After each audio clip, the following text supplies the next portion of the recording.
तर इकडे मुंबईतही तीच धूम. मुंबईचा राजा गुलालाने माखलेला आहे. उत्सव मंडपातून मुंबईचा राजा बाहेर निघालेला आहे.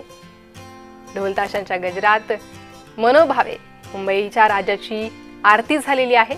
शेवटची आरती मुंबईच्या राजाची करण्यात आली आणि आता शेवटचं दर्शन घेण्यासाठी, बाप्पाला निरोप देण्यासाठी भाविक विसर्जन मिरवणुकीत सहभागी होत आहेत.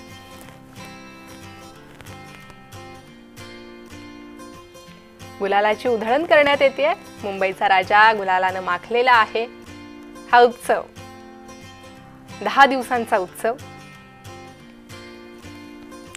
आज या उत्सवाची सांगता, आज बाप्पाला निरोप देण्यात येतोय.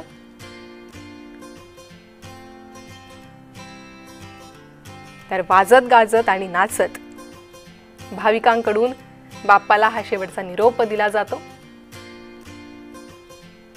हाच वेगळेपणा आहे महाराष्ट्रातील गणेशोत्सवाचा, राज्योत्सवाचा. दोन्ही दृश्य आपण पाहतोय पुण्यातील आणि मुंबईतील. पुण्यातील कसबा गणपती बाप्पाची पालखी ही पुढे मार्गस्थ होते टिळक चौकाच्या दिशेने आणि मुंबईत मुंबईचा राजा हा उत्सव मंडपाच्या बाहेर निघालेला आहे.